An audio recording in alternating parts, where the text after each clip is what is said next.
A situação da crise do coronavírus no Brasil e no mundo até o momento. Isolamento vertical ou horizontal? Qual deles realmente resolve? Contagem de corpos ou desempregados? O embate entre saúde e economia. Agora, no Me Salva News.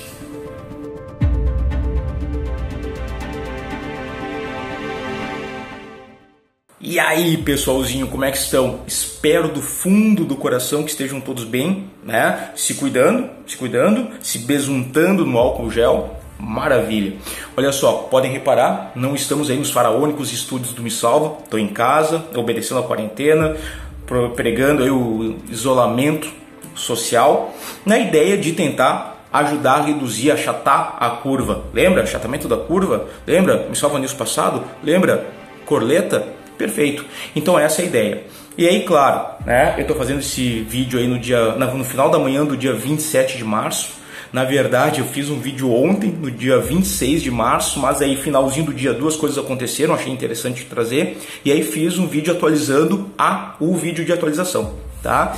Então é o seguinte, nesse primeiro bloco do Me Salva News, a gente vai trabalhar com uma atualização do que está acontecendo no panorama mundial e brasileiro agora. Bom, no mundo a gente tem dois pontos que eu acho bem relevantes de trazer, que é o seguinte: final do dia 26 de março, os Estados Unidos anunciou já ter ultrapassado o número de pessoas contaminadas em relação à China.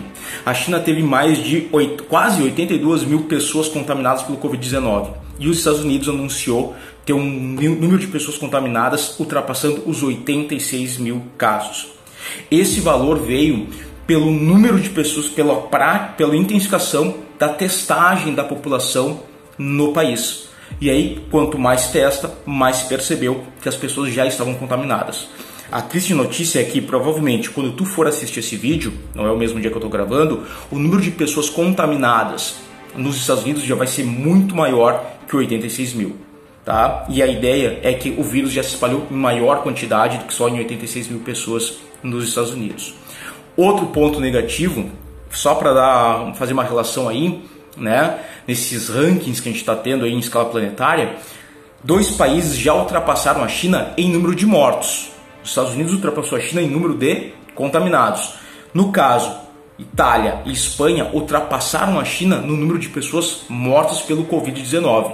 No caso da China, foram mais de 3 mil pessoas mortas pelo coronavírus. A Espanha já ultrapassou os 4 mil mortos e a Itália já ultrapassou os 8 mil mortos. É mais que o dobro da população morta pelo Covid-19 na China. E um número que não para de crescer. Verdade seja dita, o número de pessoas contaminadas, de pessoas mortas na Itália vem entrando num certo equilíbrio e ocasionalmente até tendo algumas reduções. Ou seja, o isolamento social da população italiana vem se mostrando eficaz numa diminuição do ritmo de contágio do vírus naquele país. Bom, voltando aos Estados Unidos, vale ressaltar que a partir do momento que o território norte-americano percebe uma grande difusão do vírus, o governo norte-americano lançou um pacote de 2 trilhões de dólares na economia para dar aporte à população de menor renda, as empresas, pequenas, médias e grandes empresas, e ajudar a economia a não quebrar. Esse valor atualizado é muito maior, por exemplo, do que os Estados Unidos investiram na reconstrução da Europa pós Segunda Guerra Mundial, o famoso Plano Marshall, ou um valor maior do que os Estados Unidos investiu no que a gente vai chamar de New Deal, projeto de política keynesianista de retomada, de incentivo ao crescimento econômico dos Estados Unidos pós-crise de 29. Ou seja, investimentos pesados aí na questão econômica dos Estados Unidos, tá bom? Fato é que no território brasileiro, esse número de pessoas contaminadas e de mortes também vem aumentando. A gente teve, no final do dia de ontem, no dia 26 de março, 2.915 casos de pessoas contaminadas no Brasil e já se contabilizaram 77 mortes pelo Covid-19. Deu um detalhe, 194 pessoas estão internadas com pneumonia, com problemas respiratórios graves em UTIs nos hospitais brasileiros. Ou seja, infelizmente, esse número de 77 óbitos tende a aumentar. Faz o confere. Hoje, 27 de março, 77 óbitos pelo Covid-19 no Brasil. Quando estiver assistindo esse vídeo, Coloca aí na descrição, coloca aí nos comentários o dia e o número de óbitos. Vamos ver se houve um aumento ou não. Mas enfim, esse é um panorama geral aí do Brasil e do mundo em relação ao Covid-19.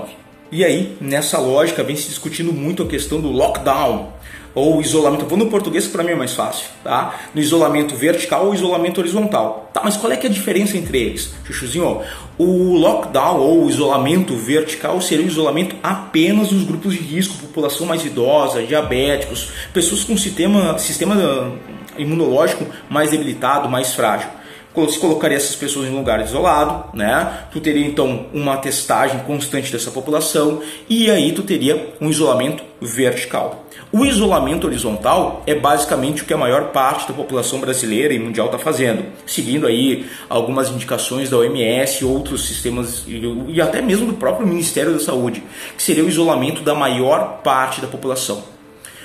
Quando a gente está discutindo isolamento vertical e horizontal, entra na baila da questão exatamente os aspectos econômicos. Defensores do isolamento vertical colocam que esse tipo de quarentena vertical, apenas os grupos de risco, atenuariam e muito os impactos econômicos da crise do Covid-19 lá no futuro, ou no período que eu estou chamando de DC, depois do coronavírus. Fato é que o isolamento vertical geraria uma abertura de circulação da maior parte da população, voltando a realizar suas atividades econômicas e impactando, mitigando os impactos econômicos que a gente poderia ter.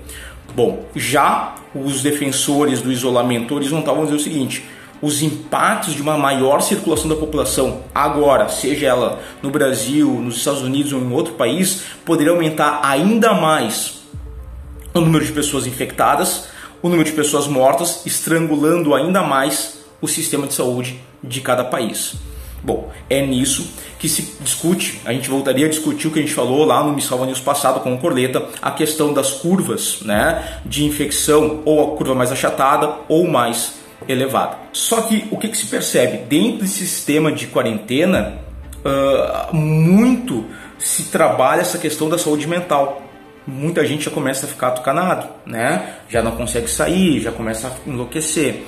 E isso alimenta, obviamente, as chamadas fake news. E são várias fake news que estão aparecendo por aí. Por exemplo, não dá pra gente comparar a situação do Brasil com o da Itália, por exemplo, que é o país com o maior número de mortes pelo Covid-19, por uma questão climática, né? São de climas diferentes. Verdade, porém há uma ressalva. Olha só, quando a gente está pensando, por exemplo, no Brasil, há um aspecto negativo que a gente poderia pensar nesse momento do ano, que nós estamos nos encaminhando para o inverno.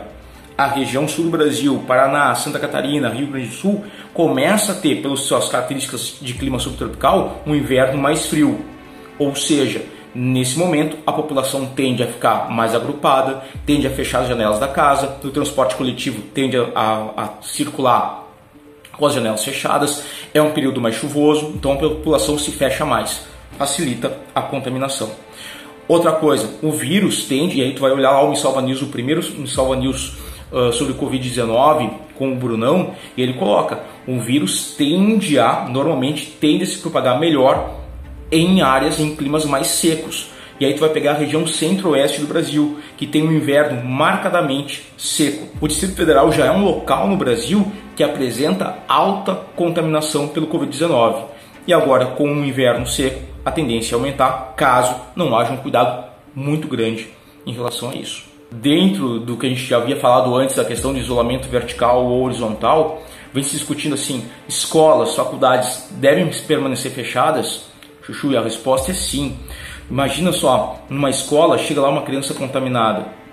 Já foi para uma escola, já pegou uma quinta série, uma sexta série, aquela criançada alucinada, quando dá o sinal do intervalo do recreio, saem tudo se esbarrando, se derrubando, mete a mão na cara um do outro. Aí tem aquela criança ranhenta que ela passa a mão no ranho, ela não vai no banheiro, ela faz assim, ó, pega aqui, e aí já pega o estojo do outro, pega a caneta da colega, já espalha, aquele vírus se espalha.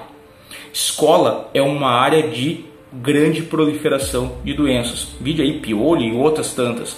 Fato é que essas crianças depois vão para casa, contaminam os pais e podem contaminar os avós, grupo de risco.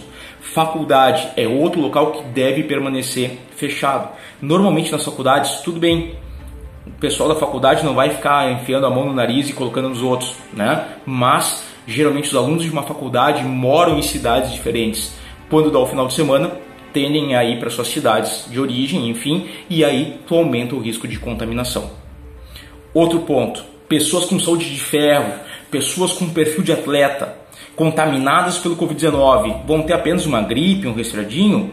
Não necessariamente, são vários casos de atletas que já apresentaram sintomas graves a partir da infecção pelo Covid-19. Então, isso não é uma regra. Atenção, mesmo porque se fosse, não teria por que postergar aí as Olimpíadas de Tóquio no Japão. Outro ponto que eu acho que vale a pena discutir, e muito, é a questão da eficácia da cloroquina e hidroxicloroquina no combate ao Covid-19. Esses dois remédios são usados para a população que está aí com malária ou com lúpus e outras doenças, e não existe nenhuma comprovação científica de 100% de eficácia desses remédios no combate ao Covid-19. Então, por favor, não sai fazendo estoque desses remédios, porque tem muita gente que realmente precisa, pessoas aí com, por exemplo, com lúpus que necessitam desse remédio frequentemente. Então, nada de fazer estoque desses remédios. Se tiver uma confirmação da eficácia desse remédio, todo mundo vai saber e vai estar, a OMS vai começar a indicar. Eu acredito sempre, uma Organização Mundial da Saúde tem um certo respaldo no que fala, certo? Bom, e claro, falando em fake news, cuidado, chuchuzinho, com mensagens, com SMS de promoções de empresa. Ah, porque tal empresa vai garantir internet banda larga e de graça para a população. Clique aqui. Não clica. Abre teu olho. Tem muito esperto por aí querendo tirar vantagem num momento que nem esse. Seu safado desgraçado. Porém, não são apenas notícias falsas que imperam por aí. Temos também as good news, as notícias boas, não é mesmo? Pensando aí na questão ambiental, por exemplo, taxas de poluição reduzindo-se significativamente. Por exemplo, na China e na Itália, os índices de poluição atmosférica se reduziram muito. A gente teve um processo natural de autodepuração das águas, por exemplo, em Veneza. A Veneza passou a ter águas agora cristalinas, com circulação de peixes, graças a esse isolamento da população. E espero honestamente que isso sirva, né, como uma lição aí no futuro, no que diz respeito também à questão ambiental. E claro, falando em solidariedade, a gente começa a abordar aí, a gente percebe a iniciativa de várias pessoas e empresas ajudando com alimento, com roupa, com material de higiene a população mais carente, especialmente população de rua aí, que não é pequena nesse país. Então, se tu puder ajudar alguém nesse momento de crise, meus parabéns, Chuchu. Chuchu, e pra gente fechar esse papo aí sobre o Covid-19, o coronavírus, olha só, existe uma diferença de sintomas entre uma gripe comum e o resultado da infecção do Covid-19, certo? Uma gripe comum tu vai ter o quê? Dor no corpo, tosse, vai espirrar, febre, né? Dor de garganta, coriza, famoso nariz ranhento.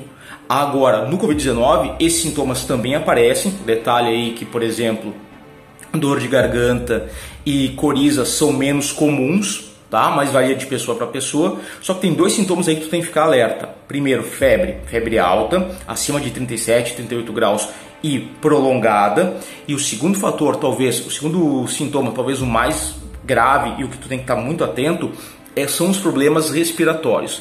Se em algum momento tu começar a sentir uma dificuldade muito grande para respirar, tu vai entrar em contato por telefone com o sistema de saúde da tua cidade e vai tomar as medidas necessárias, tá bom? Chuchu, muita atenção aí a esse sintoma.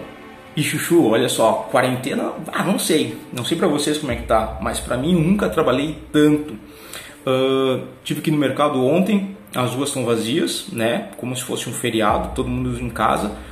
Aqui na minha cidade, né, acho que como não tem ninguém na rua, os motoqueiros resolveram que não precisa mais usar capacete. Vários que eu passei não estavam usando capacete. Muita gente ali na rua, no mercado, né, comprando, fazendo ainda estoque de comida. Inacreditável, eu pensei que as pessoas já estavam conscientizadas, não parece, né?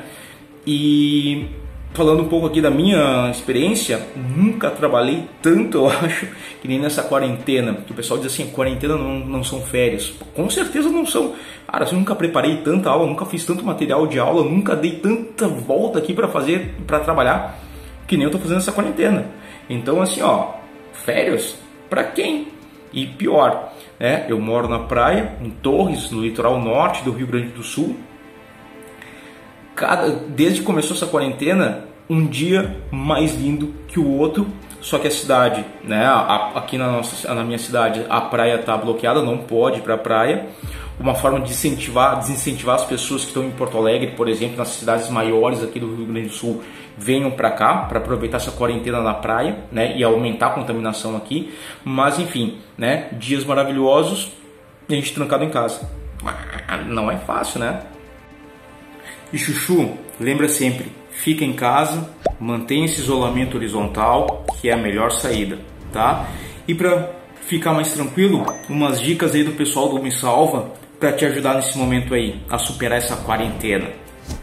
Fala galera, minha dica então para essa quarentena é vocês fazerem exercícios físicos tipo ginástica natural, acroyoga, que são modalidades bem bacanas e que rola fazer em casa, porque fazer exercício é bom não só pro corpo, mas também pra mente. É isso, beijo! Oi gente, tudo bem? Minha dica para esse período de quarentena é uma leitura, o livro Bilhões e Bilhões do Carl Sagan. São 19 artigos que falam dos mais diferentes assuntos sobre a visão desse físico que ficou famoso pela divulgação científica. É bom, dá para ir lendo devagarinho para aproveitar esse período de quarentena. Certo, gente? É um prazer dar essa dica para vocês, lembrando que a educação não pode parar, então siga estudando. Um abraço. Era pessoal, minha dica é essa, faz exercício físico, coloca exercício físico na tua rotina, porque tudo é uma questão de manter a mente quieta, a espinha ereta e o coração tranquilo. Honra teu histórico de atleta e mexe esse esqueleto. E aí galera, tudo certo? O que fazer nesse período de isolamento? Bom, não tem uma receita, você vai ter que encontrar aquilo que mais gosta de fazer. Por exemplo, eu estou usando esse momento para aprender um pouco mais de inglês assistindo a minha série preferida. E sabe o que mais? This is better than Friends. A minha dica para esse momento de silêncio e de reclusão é que vocês se utilizem desse tempo para repensar quem vocês são e para repensar a maneira como vocês têm agido no mundo que vocês habitam.